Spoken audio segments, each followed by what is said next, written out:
I would like to extend a very all the participants, especially Mr. Ravi Kumar, who has consented to be a part of today's webinar.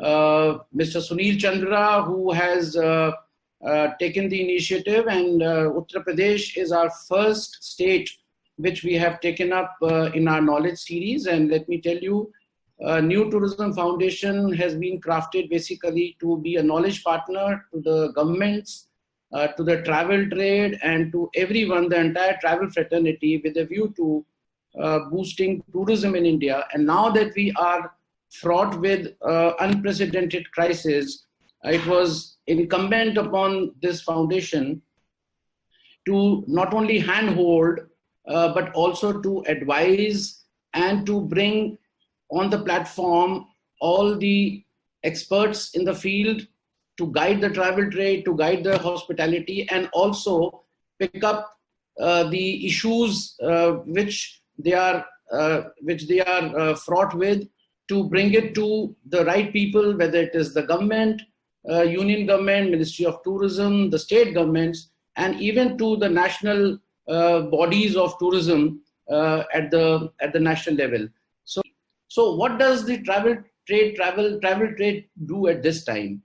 I would recommend to all of you, ladies and gentlemen, you be in the game. Please don't get out of the game. You have to start your operations once things get normalized. Don't get so dejected that, you know, when the time comes, you're not able to. Now, count your liquidity and not the losses. The losses can be taken care of in due course. What is important is that you must be able to continue your operations. Now, coming to the money, where you get the money from, don't go to the government for your liquidity. You have to go to the banks. And we have with us Mr. B.N. Gupta. He's an expert in travel financing, and he will be speaking more on this. I would not dwell on this point much. But my point is, your banks, your goodwill, your assets, your financial statements will help you to ease the liquidity position. Coming to the workforce, friends, you will have to retain the workforce till the time you start your operations. It is only when you begin the operations, depending upon the scale of operations, depending upon how much business you are back in, you will have to rationalize, or maybe you will have to shed some of the staff. Maybe in certain red zones, I would recommend that as long as there is no movement in the red zone or some of the orange zones, the tour operators and travel trade can continue to work from home. See, in the safe zone, you can move around. But in the red zone, if you're not able to move around, you can always interact with the people in the people in the red zone, sitting in their homes and working. And I don't see any problem in the tour operators working from home, because the entire finance, the entire banking, the entire corporate sector today is working from home. And it's time, ladies and gentlemen, that digital market is going to be more prominent than ever before after COVID-19. So my advice is, government will not give you any direct money to pay wages. You will have to raise through the banks. You can defer the wages if you convince your staff. But idea basically is that you should not downsize your staff, or you should not remove your staff till the time you start operations. And let me tell you, it should not happen that tomorrow you shed your staff and later on, within 15 days, within 20 days, you have to start the operation, you start looking for your workforce again. And in that particular situation, you may not get the trained people which you had with you for years together. Government, Ministry of Tourism can certainly prepare schemes for loan and working capital through a corpus fund, but it cannot give money directly to any travel trade operator or even to a hotelier, through its fund. So travel and trade, be ready to begin the operations. Study the safe zones. You have more than 330 districts in the safe zone, in the green zone. In UP, barring these 8 districts and maybe some of the orange zones, out of 75 or 80 districts, whatever number you have, 60% of your districts are such where you can operate. And similarly, you can operate between, initially, maybe you will be allowed to operate within the state. And later on, interstate, between the 2 safety zones, you have to search for those destinations which are safe within UP. You have to search for destinations which are safe outside outside Uttar Pradesh, in other places where the movement is expected to start from 3rd May or 4th May onwards. You identify destinations afresh, prepare fresh itineraries, and prepare for online bookings, online payments, train your workforce for the new order, and start learning to work from home, especially in those zones which are not going to open for another 1 or 2 months. Let me also assure you that business will pick up gradually. Viability in the initial phase will be an issue till the time you reach the level. As far as pricing is concerned, I see no possibility of, I see a great possibility of the prices going up. The cost of travel and tourism is going to be much more than what it has been before pre-COVID. And it is very obvious there should not be any problem in doing that, because you have to recover, you have to survive, you have to run your operations and gradually bring yourself to a viable situation. There will be a period of unviability in the initial phase. The way when you had started your business, you may have been unviable in the initial 1 year or 6 months. Here also you should be prepared till at least October, November. You must be able to start the operation, but also you will be unviable. So this unviability you should factor in your new innovation or business operations or new plan. You should not be frightened by the unviability right in the beginning, because it is going to happen.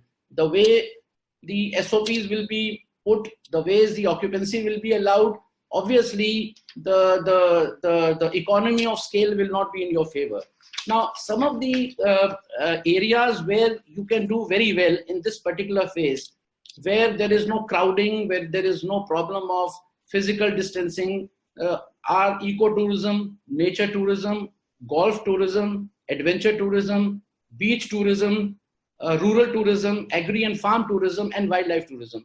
Now, events and exhibitions may not happen in the next few months. I would say the medical tourism also cannot flourish, because you are not getting any people from outside. And then big conferences also may not take place in the next few months, at least till the time things settle down. Now, coming to the hotels, I would like to suggest that you are already allowed to operate only for limited people, which means it's time that you should warm up 20th April onwards. And even if suppose there are no standard tourists, at least you can start mending your house and training your staff and getting in touch with the staff people. And the only thing that will be important is what kind of safety protocol, health protocol you are placing in your hotel, because that will be very important. And if your hotel is considered to be a safe destination or a safe hotel in a safe destination, mind you, you are going to get preference. And this is how I think we have to market ourselves. Even if the occupancy is low, I would say that you should begin your operations.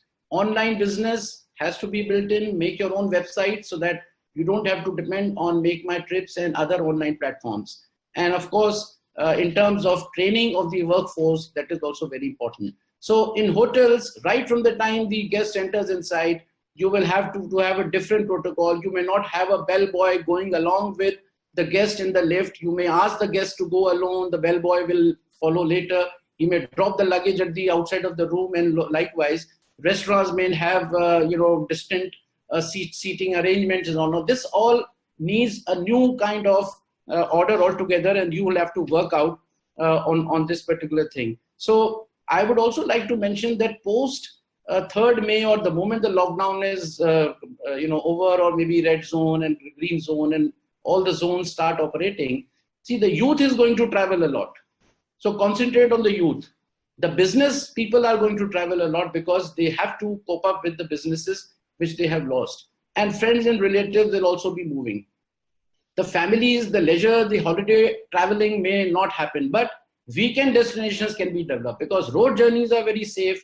You must build your nearby destinations, market them, promote them, and ask your people within your state to go to the closer destination. For example, in UP, you have the Buddha circuit, you have all the places which are in Buddha circuit, pretty safe, even from the zone point of view. So you must market, prepare new itineraries, go beyond Taj, go beyond Lucknow, go beyond other places which are in red zone. Don't depend on that for the moment and work out fresh itineraries. So friends, I would close by saying that tourism has always been very resilient.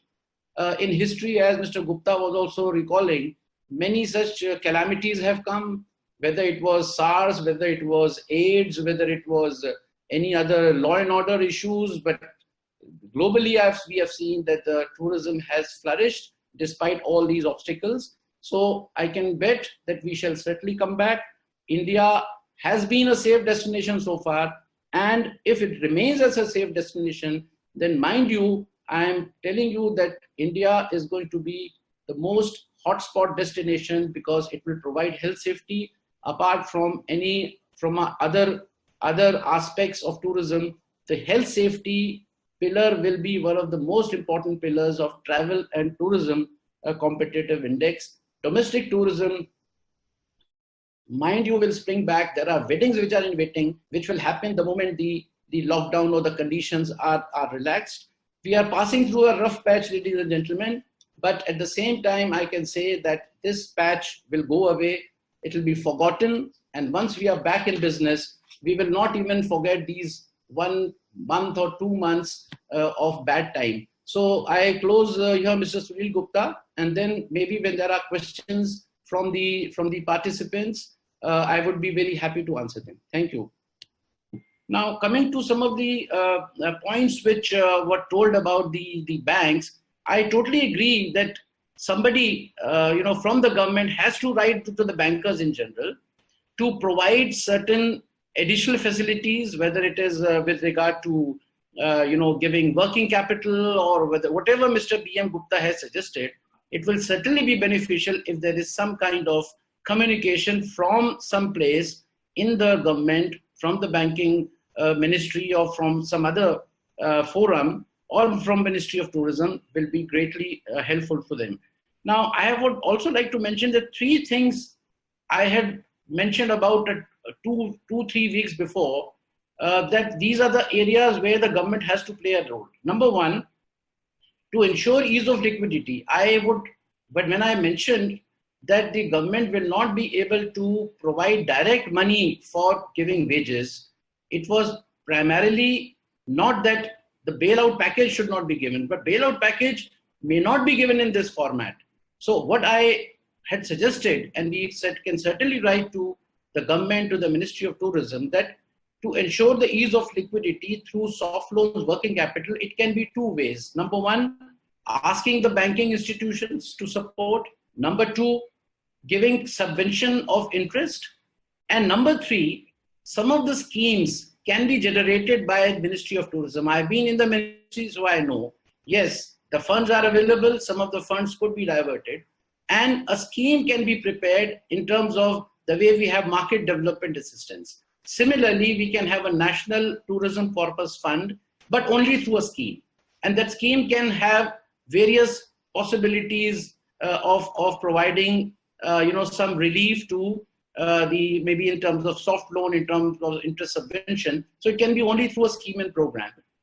I have also suggested that in order to ensure recovery for in the next 1 or 2 years, there should be a National Tourism Recovery Committee under the chairmanship of Secretary Tourism or the Minister of Tourism. Now, this is something which has been suggested by the UNWTO as well. It has written to all the countries throughout the world that because of COVID-19, all nations should have a tourism recovery committee.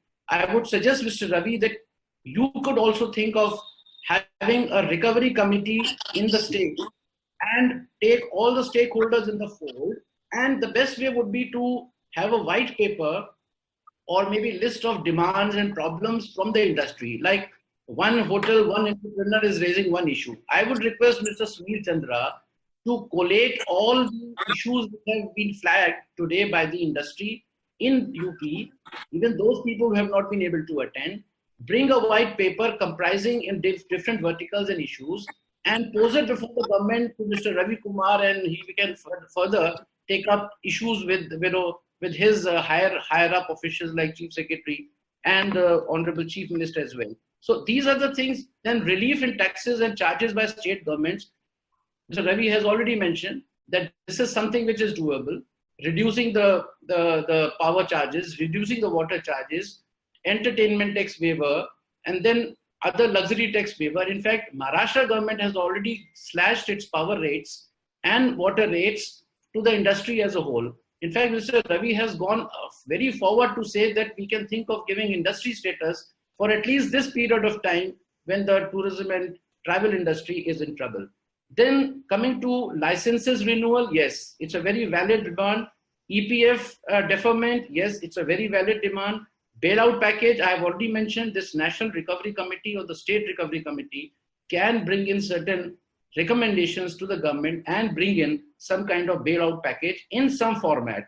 And then, of course, the moratorium period issue is also very valid. And I think the 3 months period needs to be extended for a longer period. And this can be taken up at the national level by New Tourism Foundation, at the state level by the State Department. In fact, I would also like to mention on the optimistic note that India, friends, is doing pretty well.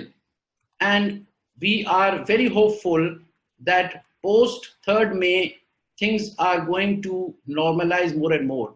And I was very happy to hear all the trade professionals, all the hoteliers who spoke today about the confidence that they have, that despite all this distress, they have the urge, they have the spirit to survive and survive well.